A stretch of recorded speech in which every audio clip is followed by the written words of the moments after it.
Números 20.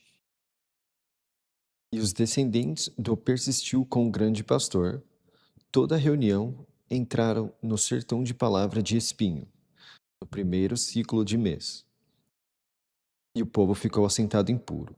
E a amarga teve fim lá, e foi enterrada lá. Descendentes, eu já comentei algumas vezes que é a minha tradução para a palavra filhos, porque não é apenas a geração seguinte, mas é todas as gerações posteriores, é usada na Bíblia dessa forma, então é porque não é a palavra filhos, e sim a palavra descendentes.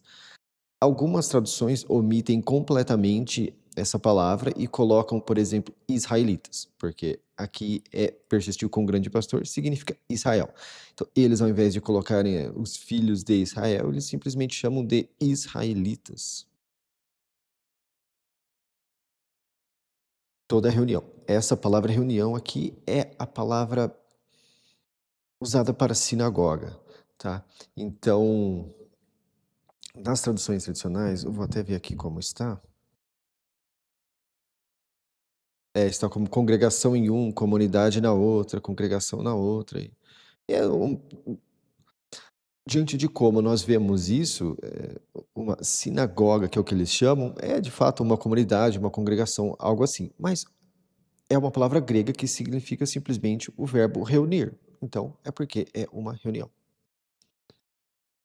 Sertão de palavra. Aqui nas traduções tradicionais vai estar como deserto, mas na verdade é um sertão e a raiz no hebraico é o verbo falar. Então, sertão de palavra, que eu já expliquei algumas vezes a questão de o fato de ser um lugar seco, mas também ser a palavra acabar sendo uma indicação de que eles estavam secos da palavra, lembrando que o Cristo fala que ele é a verdadeira água da vida, que ele é a fala, a palavra, o verbo, então tem todo um encaixe muito interessante. Espinho seria zin, né? Traduzido fica espinho, e puro seria kedesh, kades, tá? No, nas traduções tradicionais está kades e amarga é Miriam. Isso aqui está tudo traduzido. Então, em vermelho é a tradução dos nomes e em azul é a tradução de lugares. Tem alguns lugares, tem algumas pessoas que passam a virar lugares, por exemplo, Egito, que é. Agora me fugiu, sitiado, aqui embaixo. Egito, que é sitiado. Ele foi neto de Noé. Então, às vezes eu coloco em vermelho quando se refere ao homem, e às vezes eu coloco em azul.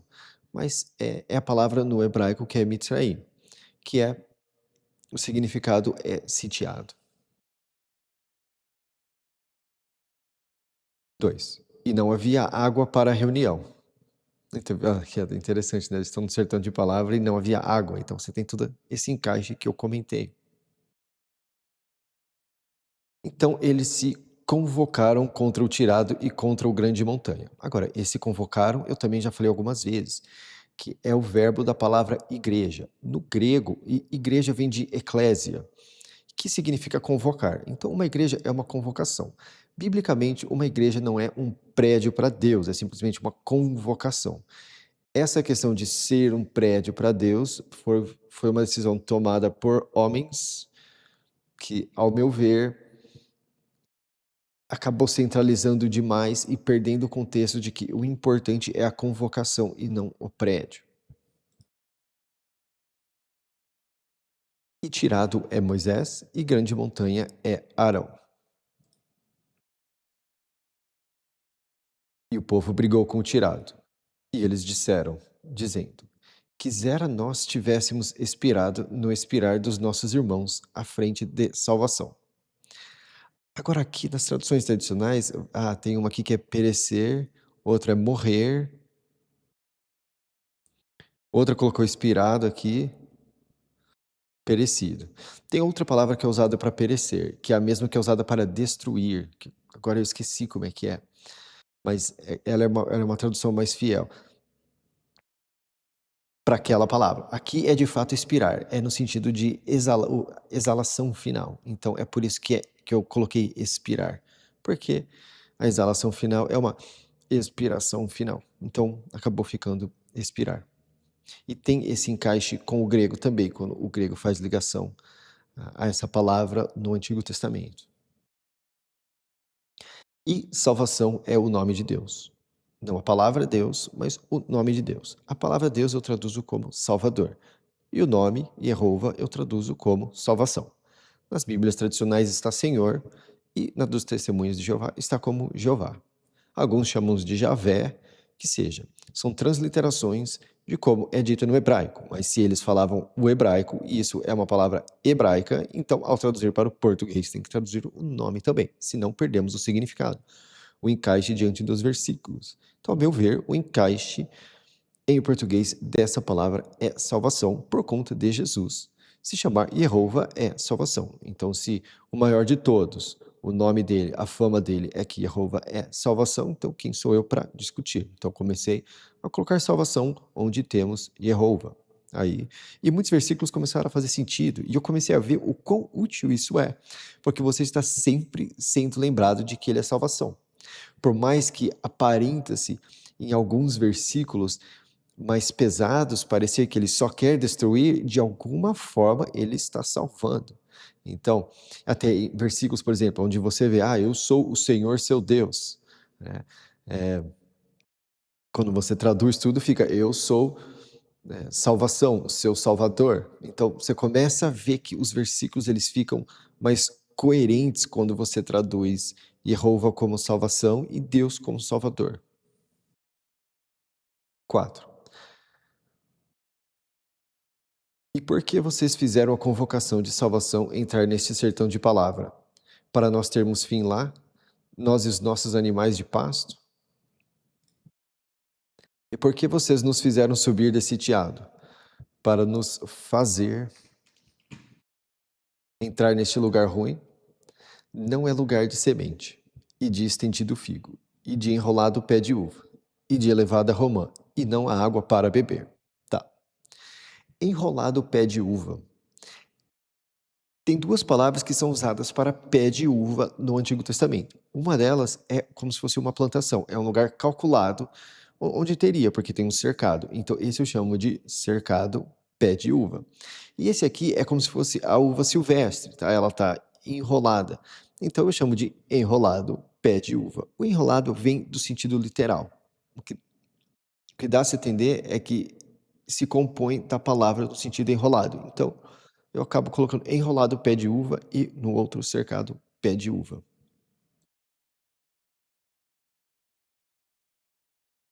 E de elevada romã, e não há água para beber. Agora aqui em cima, né, onde tá o fazer, onde estava o make aqui, eu filtro tudo, a gramática da coisa toda, pela inteligência artificial. Então o que acontece? Às vezes ela se confunde e ela coloca as coisas no inglês, porque a inteligência artificial, ela processa o conteúdo em inglês e depois passa para o português. Então, às vezes, quando eu simplesmente passo aqui, às vezes uma palavrinha dela que ficou no inglês do processamento dela acaba ficando aqui. Aí eu tenho que ler isso aqui para poder ver. É por isso que de vez em quando vai ter umas palavrinhas jogadas em inglês aqui para eu corrigir. 6.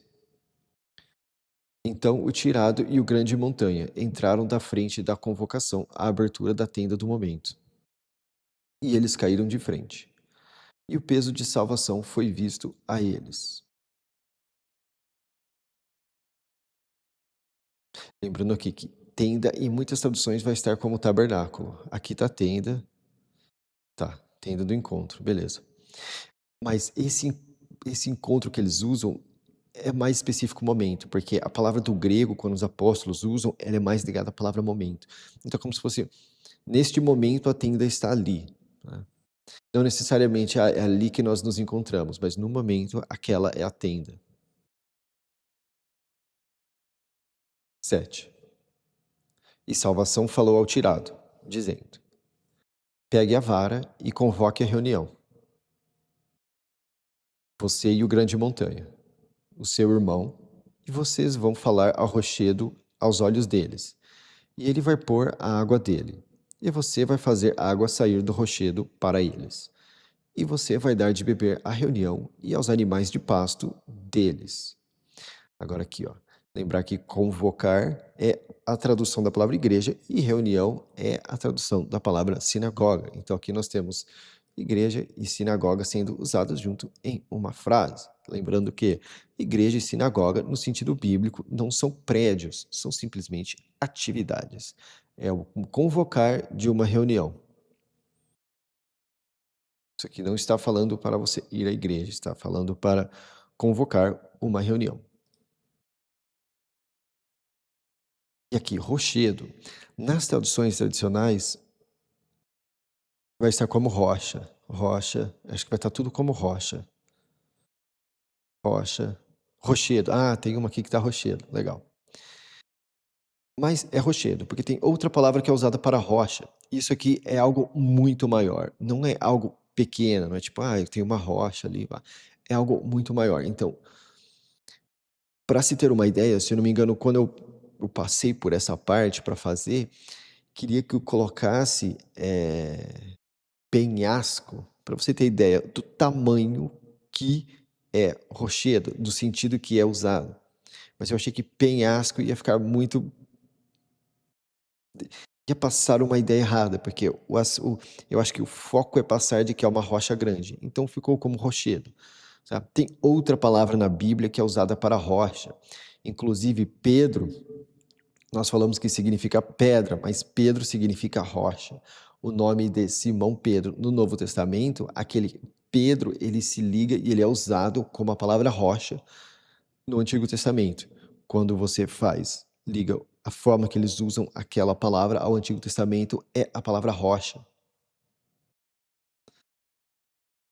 Então, um rochedo é uma rocha bem mais robusta. Lembrando que o que nós vamos ver aqui, né? Quando eles batem no rochedo e a água sai, o rochedo, o grande rochedo do Novo Testamento é Jesus, salvação Cristo. Então, quando ele é furado, sai água para fazer uma ligação ao que ocorre aqui com Moisés.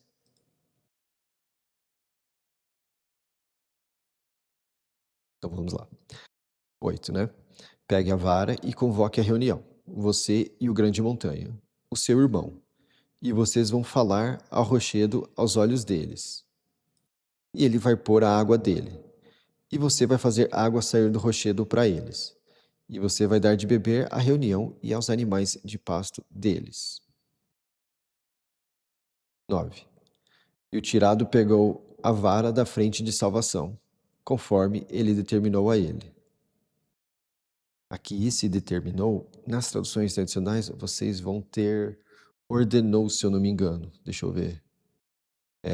Ordenou. Mas, diante dos encaixes, é mais provável que seja no sentido de determinar. Foi determinado isso a ele. Então vamos lá, 9, né? E o tirado pegou a vara da frente de salvação, conforme ele determinou a ele. 10. E o tirado e o grande montanha convocaram a convocação para a frente do rochedo. E ele disse a eles: Ouçam agora, rebeldes, deste rochedo faremos sair água para vocês.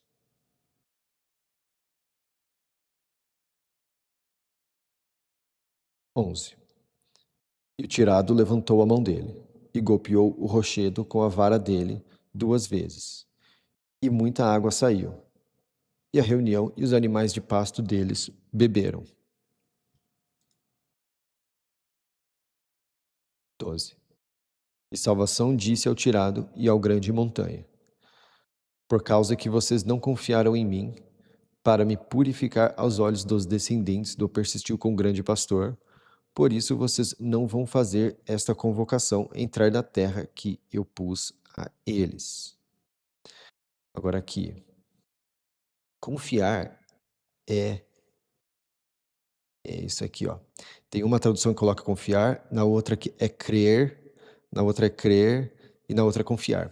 Isso aqui é uma das coisas que eu falo, porque a palavra crer, ela é péssima, porque quando você usa a palavra crer aqui, fica parecendo que ele não acreditava na existência do Salvador, salvação. tá? Então, é a palavra confiar. E por que que também nós podemos falar que é a palavra confiar?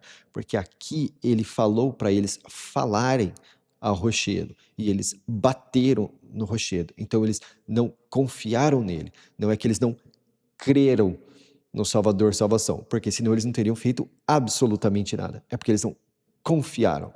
Obviamente, eles creem nele, mas eles não confiaram no que ele falou. Então, esse aqui é mais um dos lugares onde eu falo. A real tradução da palavra crer, acreditar, ter fé é simplesmente o verbo confiar. Fé é simplesmente a palavra confiança. Dependendo do contexto, é confiança no Salvador ou confiar em alguma outra, dependendo do que está composto na frase. Então, é uma coisa que eu falo bastante por aí até, nem só aqui, que a palavra crer e acreditar, ela tem que ser arrancada da Bíblia, porque ela está erradíssima em ser usada. Você tem que crer em Deus, você tem que acreditar em Deus. Isso passa uma postura muito passiva. Eu preciso simplesmente acreditar, crer que ele exista. Não, você precisa desenvolver confiança.